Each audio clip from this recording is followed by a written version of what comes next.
Tokyo, November 1941.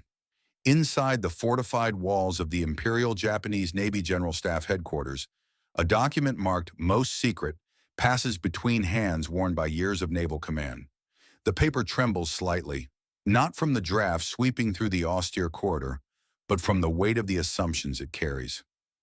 Captain Tomioka Sadatoshi, chief of the operations section, studies the intelligence estimate one final time. The numbers seem almost comforting in their precision. By 1943, the United States Navy will field approximately 296,000 personnel. Japan's combined fleet, battle-hardened and superbly trained, numbers 300,000 men at this very moment. The mathematics of war, he believes, favor the decisive strike that Admiral Yamamoto is even now preparing. In 3 weeks, Japanese carrier aircraft will rain fire upon Pearl Harbor.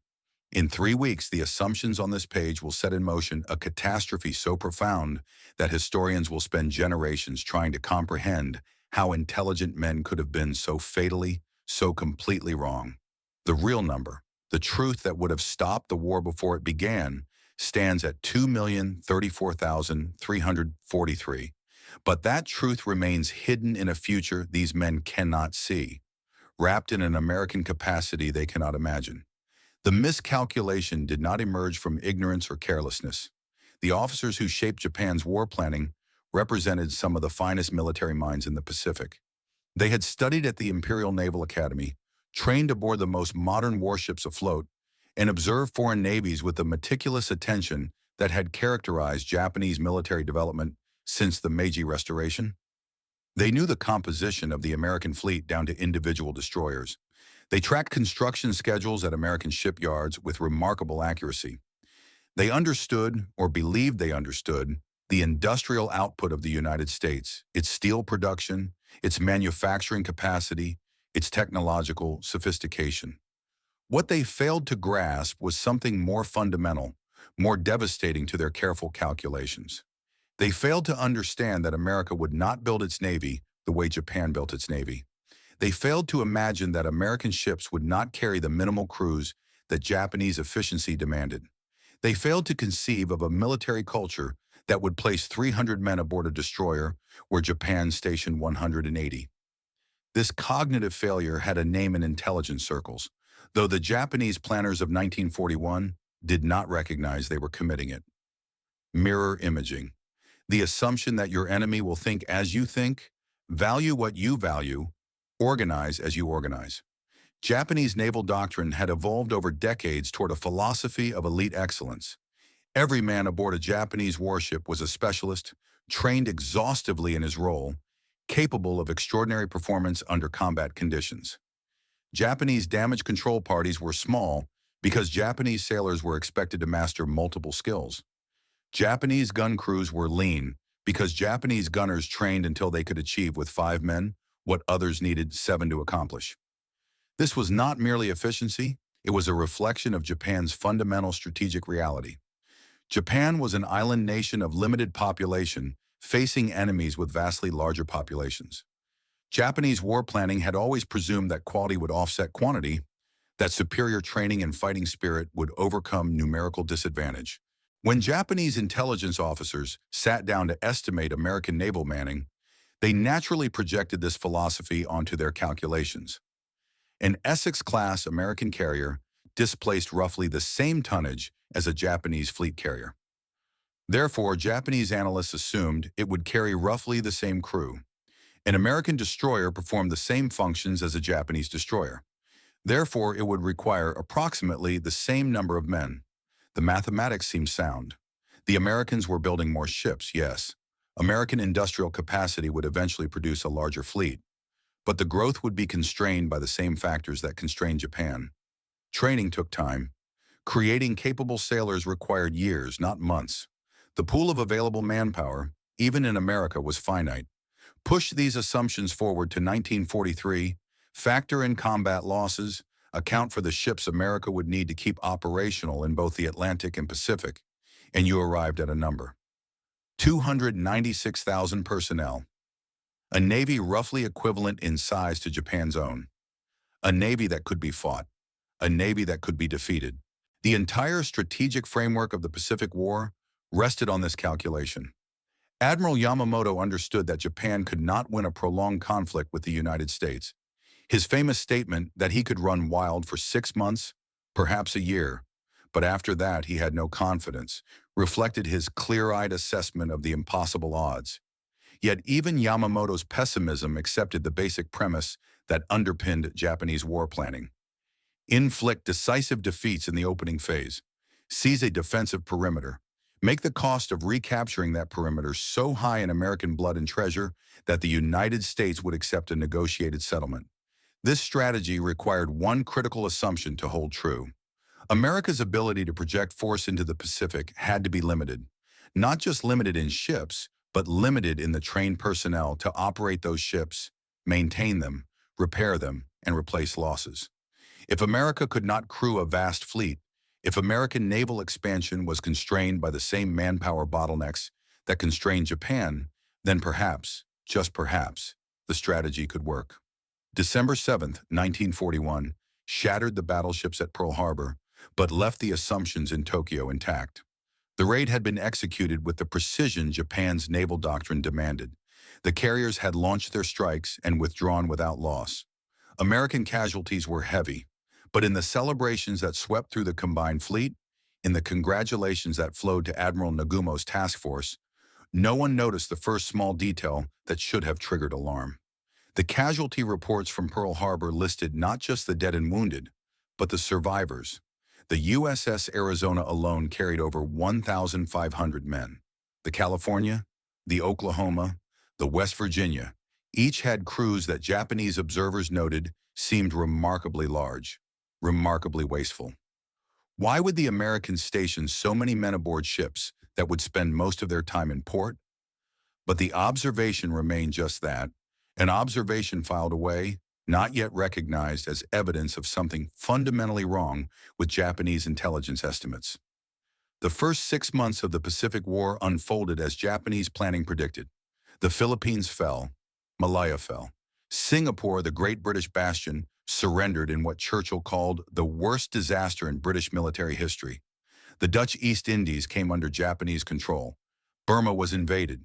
The defensive perimeter stretched from the Aleutians to New Guinea, a vast arc of conquered territory defended by the combined fleet's carrier strike force.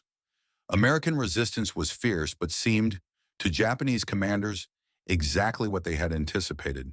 Desperate raids like Doolittle's strike on Tokyo showed American fighting spirit but changed nothing strategic. The Coral Sea, fought in May 1942, ended inconclusively, but demonstrated that American carriers could be damaged, even sunk. The Lexington went down. The Yorktown limped away. Japanese losses were manageable. The calculus of attrition seemed to favor Japan.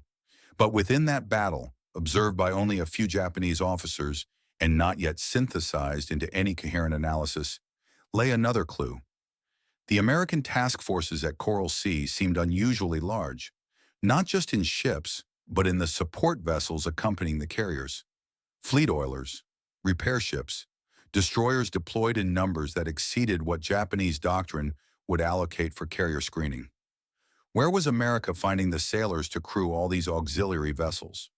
The question arose in after-action reports but received no satisfactory answer. Perhaps the Americans were scraping together crews from reserve units. Perhaps they were accepting lower levels of training, padding their rosters with inexperienced men to achieve these numbers. The explanation seemed plausible. It fit existing assumptions. The danger signals went unheeded. Midway changed everything and nothing.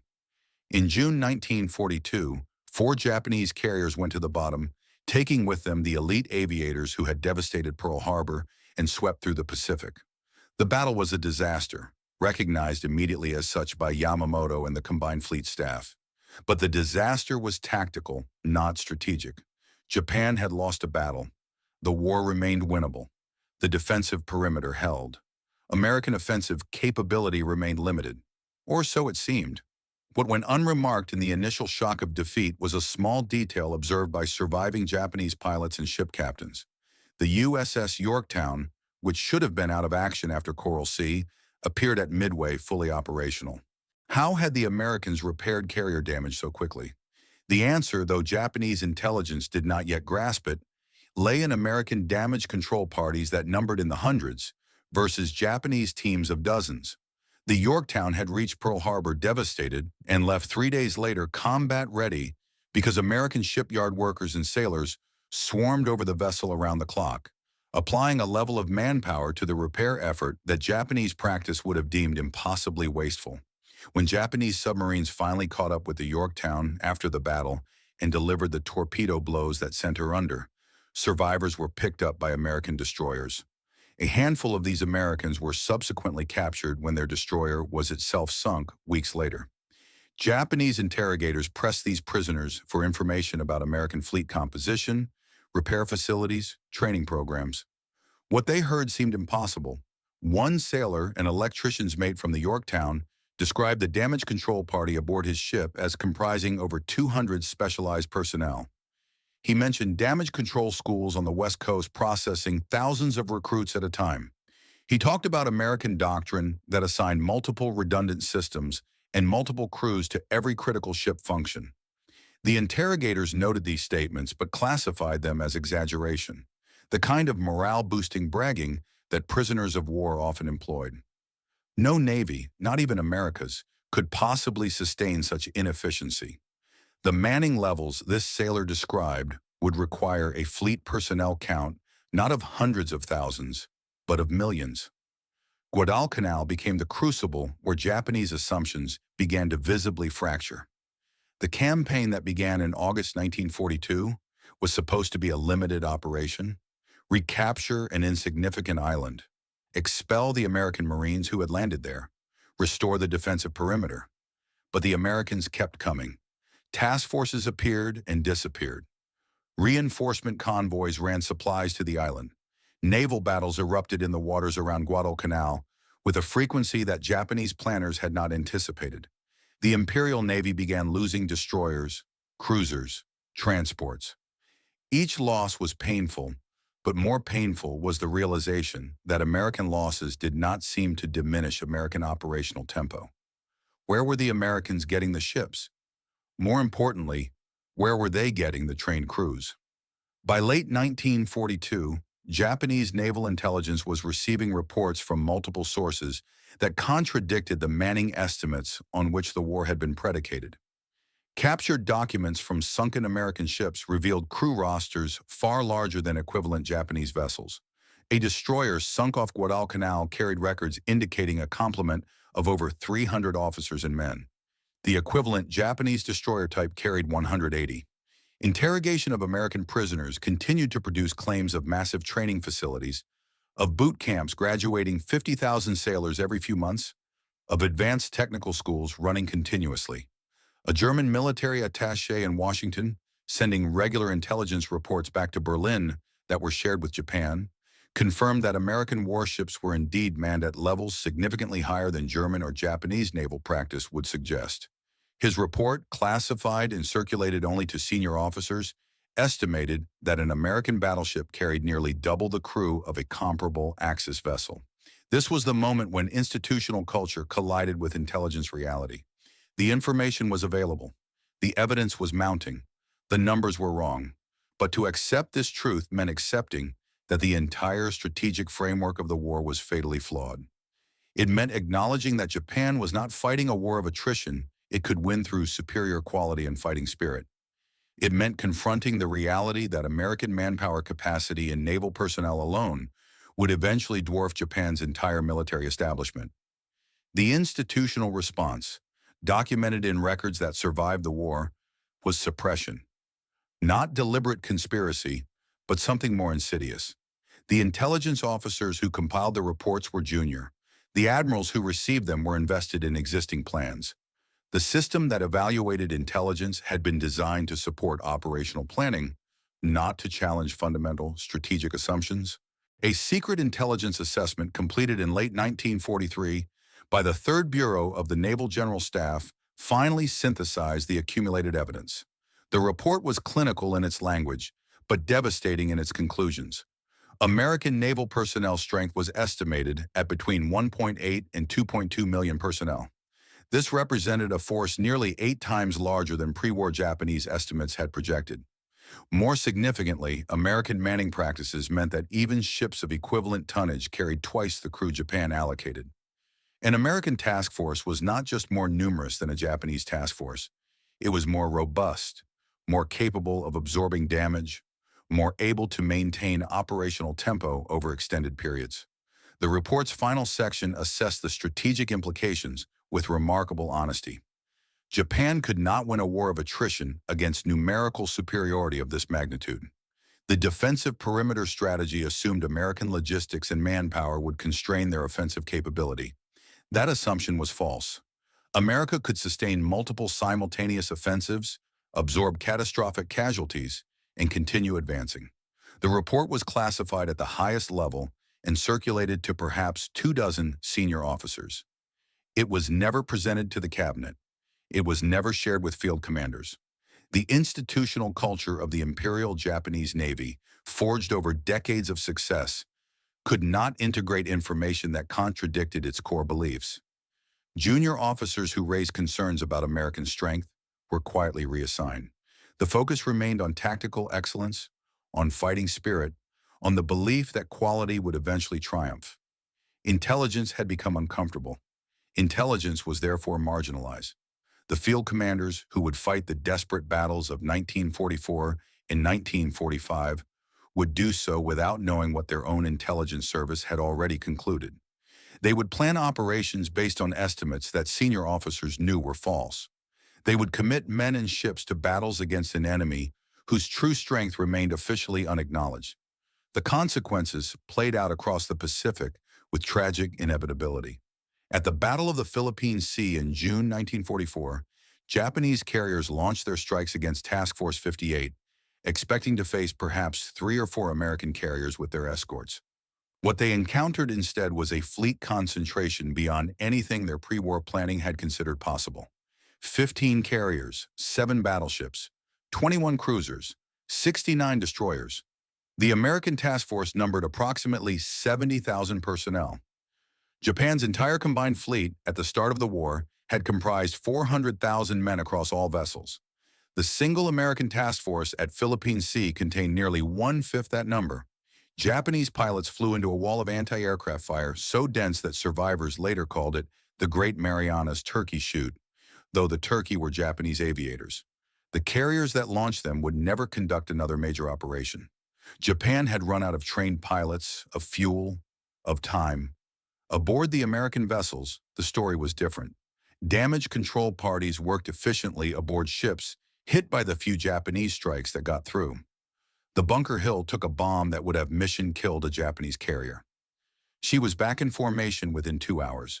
The crew had simply swarmed the damage, applied their training, and restored combat capability. This was not heroism, though there was heroism in abundance. This was system. This was the dividend of manning warships with crews large enough to maintain redundancy, to have specialists for every function, to absorb casualties and continue fighting.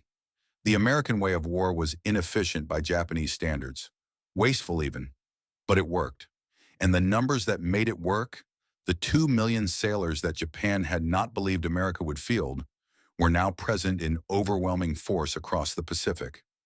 The late Gulf battles in October 1944 represented the death throes of the combined fleet, but they also represented something else, the complete vindication of every warning Japanese intelligence had tried to raise and been ignored.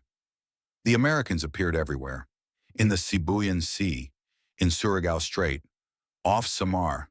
The sheer number of American ships, the coordination of their operations, the ability to sustain combat across multiple simultaneous engagements demonstrated a logistical and manpower capability that Japanese planners had declared impossible 3 years earlier. Watching from Tokyo, the officers who had read the suppressed intelligence reports must have experienced a terrible clarity. They had known, not everything, not perfectly, but they had known enough. And they had remained silent, constrained by a military culture that punished bearers of unwelcome truth. The final year of the war needs little elaboration. American fleets operated with impunity off the Japanese coast. The blockade tightened. The firebombing began. Iwo Jima fell. Okinawa fell. The kamikazes, that last desperate expression of Japanese fighting spirit, sank ships and killed sailors, but changed nothing strategic. For every American vessel damaged, two more appeared.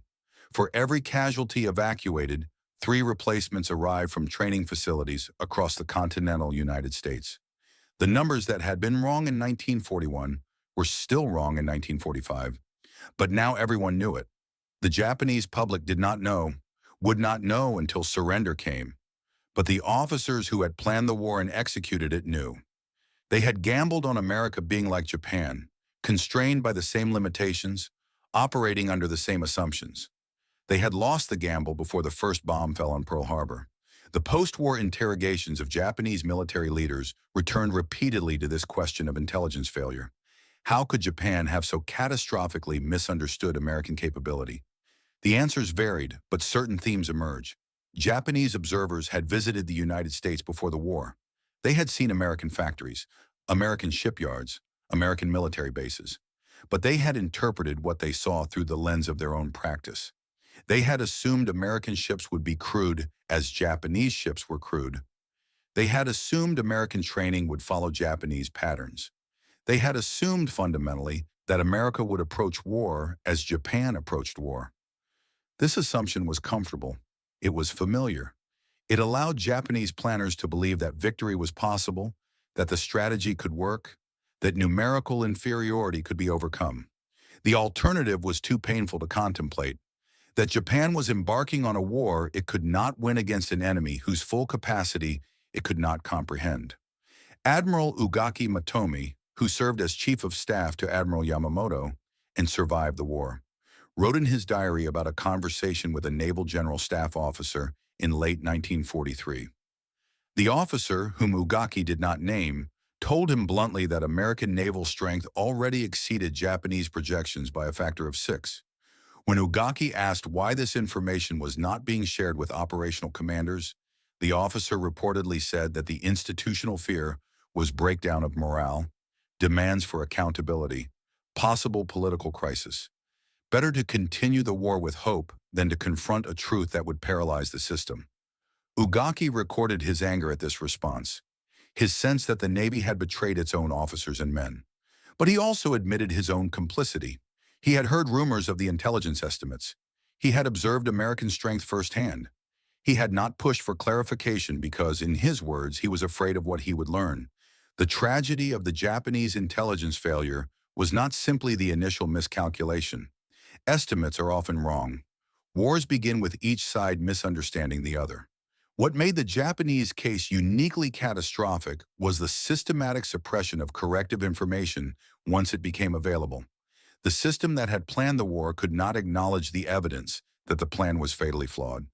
The culture that demanded absolute loyalty to command decisions could not accommodate junior officers pointing out that those decisions rested on false premises. The institutional investment in existing strategy was so complete that intelligence became the enemy, to be controlled and contained rather than heeded. The numbers tell a story that transcends the specific case of Japanese naval intelligence in World War II. They speak to the dangers of mirror imaging, of assuming your adversary will think and act as you would. They illustrate how institutional culture can override factual analysis when the facts are sufficiently uncomfortable. They demonstrate that the most sophisticated intelligence apparatus in the world is useless if the system receiving that intelligence cannot accept unwelcome truth. Japan did not lose the Pacific War because it lacked intelligence. It lost because it could not integrate the intelligence it possessed into a realistic strategic assessment. The officers in Tokyo who read reports of massive American training facilities and dismissed them as propaganda. The commanders at sea who observed American task forces of unprecedented size and explained them as temporary surges. The planners who continued allocating forces based on estimates they knew were obsolete. Each made a rational decision within their immediate context. Collectively, they ensured disaster. The final accounting was brutal in its simplicity. Japan began the war with approximately 300,000 naval personnel. It mobilized perhaps 400,000 more over the course of the conflict. Total Japanese naval personnel, across the entire war, numbered roughly 700,000 men. American naval personnel at peak strength exceeded 3.4 million. The pre-war estimate of 296,000 by 1943 had not just been wrong, it had been off by an order of magnitude. This was not a failure of intelligence gathering. Japanese agents had reported on American shipyards. Intercepts had revealed American naval communications. Aerial reconnaissance had photographed American bases. The information was available. The failure was one of analysis, of assessment, of the willingness to accept conclusions that undermined existing strategy. And so the war continued, fought by officers who planned based on estimates they knew were false, leading men who believed they faced a manageable enemy, dying in battles that senior commanders understood were already lost. The lessons echoed through the decades that followed. American military intelligence during Vietnam would repeat many of the same mistakes, mirror imaging the North Vietnamese, assuming they would break under pressure as American planners believed they themselves would break. Soviet intelligence during the Cold War would consistently underestimate American defense spending and military capacity, unable to imagine an economy that could sustain such apparent waste. Intelligence failures are never just failures of information. They are failures of imagination, of culture, of institutional capacity to confront uncomfortable truth. The Japanese case stands as perhaps the purest example. A nation that went to war based on assumptions it should have questioned, continued that war despite evidence those assumptions were false, and paid the ultimate price for its inability to see its enemy clearly. In the end, the numbers doomed Japan more surely than any American weapon. Not the atomic bombs that finally ended the war, not the submarines that strangled Japanese logistics, not the carrier strikes that demolished the combined fleet. The numbers, 296,000 versus 2,034,343. One estimate that seemed reasonable in the conference rooms of Tokyo in 1941. One reality that should have been investigated, understood, and acted upon. The gap between them represents more than a statistical error.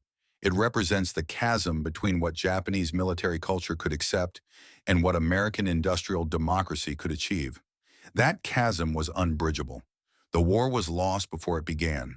The tragedy was that so many died before the losing could be acknowledged, before the truth could be spoken, before the system could admit what junior intelligence officers had been trying to say since 1943. We were wrong. We are wrong. We cannot win. The numbers doom us.